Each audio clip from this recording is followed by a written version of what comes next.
नमस्कार मित्रों, मैं डॉक्टर मुकेश आपका एक बार फिर से हार्दिक अभिनंदन करता हूं आपके चैनल एस्ट्रो नक्षत्र 27 पर। दोस्तों, अभी मैं आपके सामने उपस्थित हुआ हूं मकर राशि के जातकों के लिए राहु केतु के संचरण का क्या फलाफल होगा आने वाले 18 महीनों तक आपके लाइफ में, आपके जीवन में क्या बदलाव करने होंगे और कहां सावधानियां रखनी है। इस गोचर के शुभाशुभ फलाफल को लेने के लिए हमें अपनी कार्यशैली में कहां बदलाव करना है, इन सारी चर्चाओं के साथ मैं आपके सामने अभी हाजिर हुआ हूं। आपके स्वामी कर्म फलदाता शनिदेव, और अभी मैं बात करने वाला हूं राहु केतु के गोचर। तो सबसे पहले यह जानना अनिवार्य है कि राहु का आपके स्वामी से कैसे संबंध है। लेकिन हम सिर्फ एक आधार को लेकर नहीं चल सकते। आपने कई वीडियोस देखे होंगे जिसमें लोगों का यह कहना है कि आपकी राशि के स्वामी चूंकि शनि है तो राहु का गोचर आपको सिर्फ लाभ ही देगा। मैं इस बात से सहमत नहीं। सिर्फ एक रिलेशनशिप के आधार पे हम फलित को जज नहीं कर सकते। कारण क्या है? जैसा कि दुनिया में हर व्यक्ति जानता है कि पिता और पुत्र का संबंध बहुत बढ़िया होता है। पिता के बिना पुत्र का कोई अस्तित्व नहीं। लेकिन क्या सभी घरों में पिता और पुत्र का जो रिलेशन है वो क्या एक जैसा है? कई फैक्टर्स पे परिस्थितियां बदलती हैं। तो शनिदेव के सिर्फ मित्र होने के कारण राहु का गोचर क्या फल देगा, हम ये शर्तिया तौर पे नहीं कह सकते कि शुभ होगा या अशुभ। अभी फिलहाल मैं बात करता हूं 12 अप्रैल 2022 से लेकर 30 अक्टूबर 2023 तक, पूरे 18 महीनों तक राहु आपके पंचम भाव से निकलते हुए चतुर्थ भाव में मंगल की राशि में, आत्मिक सुख का भाव, माता का भाव, प्रॉपर्टी का भाव, वाहन का भाव, जीवन के सारे भौतिक सुख संसाधनों का भाव मंगल के प्रभाव के साथ मिश्रित होकर वो अपने प्रभाव को देंगे। वहीं केतु आपके लाभ के भाव से निकलते हुए दशम भाव में शुक्र की पावर बढ़ाएंगे। दोस्तों, आप मकर राशि के जातक पिछले 2.5 वर्षों से शिखर की 7.5 के साथ साथ षष्ठ राजयोग में चल रहे हैं। मकर राशि में शिखर की 7.5 नलिफाइड होती है और वहां षष्ठ राजयोग होता है। फिर भी जिसके शनि लग्न के अनुसार शुभाशुभ अवस्था में नहीं है, उन्होंने दबाव महसूस किया। लेकिन इसी दौरान पिछले 18 महीनों से केतु ने लाभ भाव में आपका साथ दिया। पिछले 2.5 सालों में आप जो डर रहे थे कि 7.5 का मध्यम शिखर है, लेकिन मध्यम फेज में भी आपको लाभ होता रहा।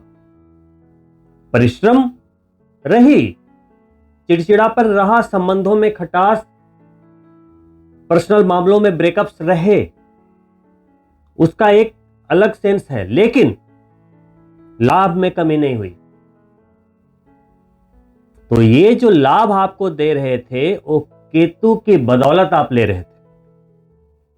कुछ लोगों ने बोला कि 7.5 में मेरे काम बहुत बन रहे हैं। जी हां, षष्ठ राजयोग के इफेक्ट के साथ केतु लाभ भाव में, और यही कारण था कि 7.5 के बहुत बुरे परिणामों ने आपके ऊपर प्रेशर नहीं बनाया। अब वो एकादश से निकलते हुए आपके करियर को मजबूत करेंगे। सबसे पहले मैं बात करूंगा कि चतुर्थ भाव में राहु मंगल की राशि में क्या करने वाले हैं और केतु दशम भाव में आपको क्या लाभ देने वाले हैं। इसके बाद मैं आपको बताऊंगा कि राहु केतु के प्रभाव के साथ साथ अपने व्यवहार, अपने कार्य क्षमता, अपने स्ट्रैटेजी में क्या बदलाव करने पर आपको और बेहतर परिणाम मिल सकते हैं, इसकी बात करूंगा।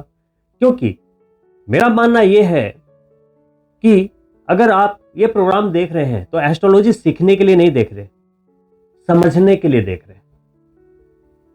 आजकल काफी चैनलों पे मैं देखता हूं कि प्रेडिक्शन के लिए आपने ऑन किया, लेकिन वहां आपने देखा कि एक टीचर बनकर कोई एस्ट्रोलॉजर आपको पढ़ाने लगा, राहु यहां बैठा है, यहां पे केतु बैठा है, इस भाव में ये है, उस भाव में वो है। ये जानकर आप करेंगे क्या? तो मेरे चैनल का उद्देश्य है कि आपको इस गोचर के साथ साथ जो हमारे मानव जीवन पर इनके प्रभाव पड़ते हैं, जो कि बिल्कुल 100% पड़ते हैं, हमें अपने व्यवहार में, अपने एक्शन में किस तरीके से चेंज करना है। एस्ट्रोलॉजी हमारी लाइफ का जीपीएस है, रोड मैप है। तो हमें समझकर जिंदगी को आसान करनी है, ना कि हमें जीपीएस को खोलकर उसको रिपेयर करना है। तो सीखना और समझना दोनों डिफरेंट बातें हैं। तो मैं पहले गोचर के फल बताऊंगा और फिर इसको अपने जीवन में किस तरीके से बिल्कुल संतुलित करके आगे बढ़ना है ताकि आपको इसके बेहतर परिणाम मिल पाए, उसकी बात करूंगा। दोस्तों, पहले तो यह समझना पड़ेगा कि चतुर्थ भाव का जो दिग्बली कारक तत्व होता है, जो एक बलाबल होता है वहां का, वो क्या है? चतुर्थ भाव है प्रॉपर्टी, जमीन, माता, सारे सुख। हम माया के पीछे क्यों दौड़ते हैं? राहु क्या है? माया, पैसा, नशा, कामयाबी का नशा हो, चाहे शोहरत का नशा हो। अब राहु का जो चतुर्थ भाव है वो फिजिकल प्लेजर देता है, आपको सारे वैभव देता है ना, चमक दमक। तो चतुर्थ भाव भी क्या है? हमारे फिजिकल भौतिक सुख सुविधाओं का है। तो वहां पे राहु बड़ा कंफर्टेबल है, और चूंकि जमीन, प्रॉपर्टी, घर, गाड़ी का भी भाव है, तो वहां पे मंगल की राशि में राहु का गोचर आपके लिए लाभदायक है। भले ही राहु और मंगल के संबंध अच्छे नहीं है, लेकिन इसका प्रभाव आपको ज्यादा नहीं पड़ेगा। कारण भी मैं बताता जाऊंगा, क्योंकि चतुर्थ भाव में गोचर है। यही गोचर किसी और भाव में होता तो आपके लिए मुश्किल होती। पंचम का गोचर राहु के लिए अच्छा नहीं माना जाता, लेकिन पिछले 18 महीने आप याद करें, पंचम भाव से रिलेटेड आपको ज्यादा परेशानी नहीं हुई होगी। क्यों नहीं हुई होगी? क्योंकि वहां मंगल की राशि में नहीं थे, राहु शुक्र की राशि में थे, और वो उनकी फ्रेंड वाली राशि है। और राहु और शुक्र का बड़ा ही अच्छा संबंध है, तो उन्होंने वहां कोई तकलीफ नहीं दी। वहीं अगर ये वाला मामला होता कि मंगल की राशि में पंचम, तब तो ये मुश्किल वाली बात हो जाती। अब चूंकि राहु और मंगल का संबंध अच्छा नहीं है, लेकिन भाव अच्छा मिल गया, तो उनके संबंधों का ज्यादा फर्क नहीं पड़ेगा फिर आपको, है ना। वही पिता पुत्र वाली बात हो गई। तो इस दौरान आप जितने भी मकर राशि के जातक हैं, घर, गाड़ी, बंगला, जितने भी ऐशो आराम के साधन की चीजें जुटाना चाहे जुटा लीजिए। साथ में एक कैलकुलेशन मैं आपको बताता हूं। देखिए, राहु है एक विदेशी ग्रह, तो जितने भी मकर राशि के जातक फॉरेन से कनेक्टेड हैं, और चतुर्थ भाव फिर जमीन का, अगर आप फॉरेन में कोई घर बनाना चाहते हैं, कोई प्रॉपर्टी लेना चाहते हैं, है ना, या वहां पे आप परमानेंट होना चाहते हैं, ये वक्त बहुत अच्छा है। कुछ लोग जो इंडिया से फॉरेन जाने के लिए प्रयासरत हैं, उन्होंने डॉक्यूमेंटेशन की हुई है, बातें चल रही हैं, 12 अप्रैल के बाद कामयाब हो जाएंगे। तो विदेशी कनेक्शन के लिए, प्रॉपर्टी के लिए समय बहुत अच्छा है। और जितने भी भौतिक सुख सुविधाओं से रिलेटेड हमारे ड्रीम्स होते हैं, जैसे हम जिस घर में रह रहे हैं, तो हमारा ड्रीम क्या होता है? इससे भी बड़ा और सुंदर घर हो। अगर हम किसी गाड़ी पे चल रहे हैं, तो हमारा ड्रीम क्या होता है? इससे भी बढ़िया गाड़ी हो। अगर हम कोई मोबाइल यूज कर रहे हैं, तो हमारा क्या होता है? इससे भी बढ़िया हो। हर चीज में, लैपटॉप हो, मोबाइल हो, घर हो, गाड़ी हो, कुछ भी हो, कुछ भी हो जो आपको एक शारीरिक तरीके से, एक जैसे कहते हैं ना, दुनिया भौतिकवादी है, माया हमें चाहिए, तो जितने कंफर्ट हैं आपकी लाइफ के, वो आपको राहु दे देगा, आपके सपने को पूरा कर देगा प्रयास करवाने के लिए केतु तो दशम में है ही, क्योंकि कर्म करेंगे तभी तो देगा राहु। और राहु क्या है? लक भी है। तो यहां पे क्या करना है? लक को भी आजमाना है। सारी बातें अभी मैं आपको और भी क्लियर करता जाऊंगा। पहले देखिए, कुछ बातों को और भी समझना आवश्यक है।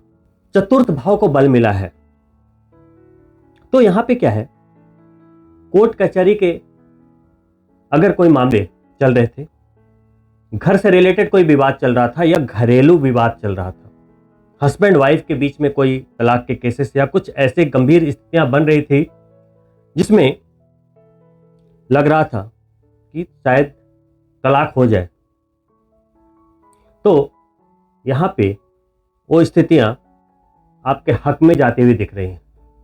अगर आप मकर राशि के जातक हैं, तो आपकी वाइफ या आपके हस्बैंड जिनसे आपको तलाक लेना है या ब्रेकअप करना है, वो किस राशि के होंगे अभी मैं उसकी बात नहीं कर रहा, समझिएगा बात को। मैं आपको केंद्र मान के बात कर रहा हूं कि अगर आप मकर राशि के जातक हैं और आप चाहते हैं तो हो जाएगा, है ना। ये चीज आप समझिए। साथ ही जमीन जायदाद प्रॉपर्टी से रिलेटेड या क्योंकि मंगल भी है यहां, तो किसी भी कानूनी मामलों से रिलेटेड लीगल मैटर्स सुलझ जाएंगे।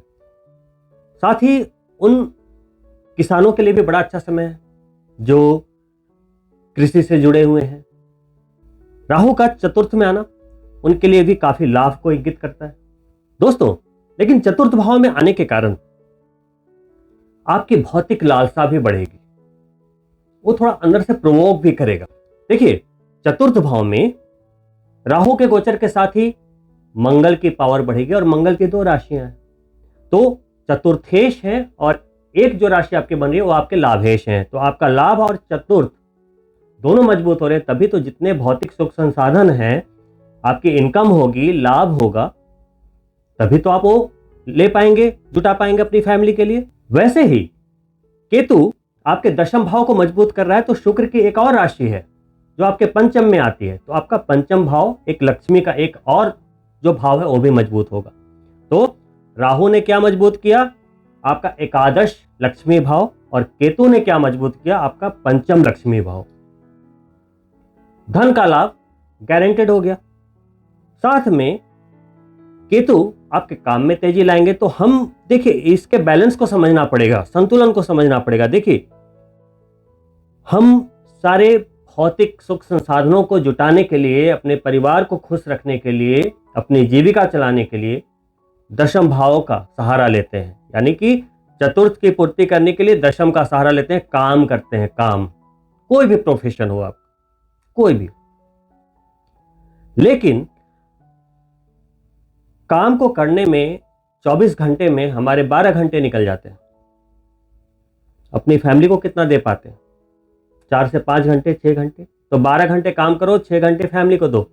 और आप काम किसके लिए कर रहे हो? फैमिली के लिए कर रहे हो। और जिसके लिए काम कर रहे हो उन्हें ही समय नहीं दे पा रहे। तो यहां भी बैलेंस बनाना पड़ेगा। आपको समझना पड़ेगा कि हमें जिंदगी काटनी नहीं है, सर्वाइवल नहीं है सिर्फ कि काम पे जाओ, फैमिली को सिर्फ खाना खिलाना है, वो आपकी ड्यूटी नहीं है। आपकी ड्यूटी क्या है? उन्हें खुश रखना है। तो उन्हें आपके पैसे के साथ साथ आपका समय भी चाहिए। अब देखिए, मैं जब लोगों को कहता हूं कि ये जो दुनिया है, आज की दुनिया, उसमें सिर्फ एक प्रोफेशन से, एक काम से आप अपने सपने को पूरा नहीं कर सकते। आपको मल्टीटास्किंग करनी पड़ेगी, या कुछ ऐसा काम जिसमें एक आप कभी अगर 1 महीना काम ना भी करें तो आपको नुकसान ना हो, आपकी इनकम बढ़ती रहे। अभी क्या है, राहु इंटरनेट है, मीडिया है, आपका दिमाग है, स्मार्ट वर्क करने के लिए आपको प्रोत्साहित करता है, हार्ड वर्क को नहीं सपोर्ट करता। राहु इंट्यूशन देता है, इंटरनेट है। अभी देखो, मैं अगर किसी को बोल दूं कि भाई 12 घंटे आप काम करते हो अपने बॉस के लिए, अपनी जीविका के लिए, फैमिली को समय देने के लिए कुछ घर से कुछ और काम कर लो जिससे आपको कुछ एक्स्ट्रा टाइम जनरेट हो पाए, है ना। लेकिन लोगों का एक्सक्यूज क्या था? हमारे पास संसाधन नहीं है, हमारे पास समय नहीं है, इंटरनेट से कैसे संभव है। अभी आप देखो, पिछले 2-3 सालों में कोरोना के कारण बड़े से बड़े ट्रांजैक्शंस, बड़ी से बड़ी कंपनियां घर से चली नहीं चली, तो ये हमारे एक्सक्यूजेज होते हैं। आप चाहो तो आप इसे डेवलप कर सकते हो, और राहु चूंकि इसे सपोर्ट कर रहा है, इस तकनीक को सपोर्ट कर रहा है, तो अगर आप में थोड़ी सी भी आकांक्षा है, इच्छा है कि नहीं हम एक एक्स्ट्रा सोर्स ऑफ इनकम भी जनरेट करें, तो आपको इस बारे में सोचना चाहिए। जिस परिवार के लिए आप काम करते हो, आप उन्हें सिर्फ पैसे ही नहीं, अपना वक्त भी दे पाओ। तो ये गोचर आपको बहुत कुछ देने वाला है। क्यों? राहु केतु का ये गोचर उस समय आया है जब आप 5 सालों से साढ़े साथी की जो मार झेल रहे थे, क्योंकि चढ़ती साढ़े साथी आपके लिए भी अच्छी नहीं थी। मकर राशि जब चढ़ती साढ़े साथी आई थी तो 12वें भाव की होती है, वो नहीं सपोर्ट करती। प्रेशर उसी समय से बन गया था। फिर शिखर की साढ़े साथी में सस राजयोग में आ गए, चीजें चलने लगी, लेकिन प्रेशर फिर भी नहीं गया। यहां तो जिसने संघर्ष किया है वही समझता है कि यहां क्या चल रहा था, चीजें किस तरीके से स्लो मोशन में गई। अब वो उतरती साढ़े साथी में जा, तो उतरती साढ़े साथी का मतलब क्या है? शनि देव आपके कर्म की परीक्षा लेने के लिए आपसे जो जो चीजें उन्होंने छीनी थी, या जिन चीजों में उन्होंने स्लो मोशन डाल दिया था, वो सूद समेत आपको वापस करेंगे। वो तो कर्म फल दाता है, और राहु केतु को आपके कर्मों का एग्जीक्यूटर बोला गया है। सिर्फ इसी जन्मों का नहीं, कई जन्मों का, जो आप जानते भी नहीं। राहु केतु आते हैं, आपको वो अनबैलेंस कर देते हैं, कंफ्यूजन में डाल देते हैं, एक्साइटेड कर देते हैं, गलत निर्णय आप करते हो, बुद्धि भ्रष्ट होती है, गलतियां होती है, और उस गलतियों के आधार पे शनि भगवान क्या करते हैं? हमें कर्मफल देते हैं। राहु केतु के गोचर के इस वीडियो में मैं शनि भगवान के बारे में बार बार आपको क्यों समझा रहा हूं? क्योंकि दशम भाव शनि भगवान का भाव है। अभी वो शशराज योग बनाते हुए दशम पे दृष्टि दे रहे हैं, और वहां से वो दृष्टि हटने वाली है 29 अप्रैल को। अचानक से तेजी आएगी काम में। बहुत सारे लोगों ने अभी देखा होगा कि चढ़ती साढ़े साथी में प्रॉब्लम्स रही, शिखर के साढ़े साथी में भी मानसिक रूप से दबाव बहुत रहता है, लेकिन काम फिर भी बने आपके। तो काम क्यों बने थे पता है? केतु एकादश में था, उन्होंने दिए थे लाभ। शनि भगवान तो यथावत काम कर ही रहे थे। वहीं पे जैसे ही वो कुंभ राशि में जाएंगे 29 अप्रैल को, दशम भाव से दृष्टि हट जाएगी, रिलीज हो जाएंगे आप। इससे अच्छा वक्त नहीं मिलेगा। तो आपको क्या करना है? इस वक्त का बेनिफिट लेना है। जो लोग साढ़े साथी के मार्च से अपने जीवन में एक निराशा को लेकर आ गए थे, उन्हें लगने लगा था कि अब जीवन में शायद कुछ नहीं हो पाएगा, तो मैं चाहता हूं आप अपने मन से वो नकारात्मक विचार निकाल दें। क्योंकि एक हट्टा कट्टा व्यक्ति भी अगर नाउम्मीद हो जाए तो वो मृत्यु शैया पर चला जाता है, और एक मरता हुआ व्यक्ति भी एक उम्मीद के सहारे जी उठता है। तो ये संसार का नियम है। तो हमारी जो मेंटालिटी, हमारी सोच है, मानसिकता है, वो सब कुछ है। और राहु के इस गोचर में आपको जरूरत क्या है?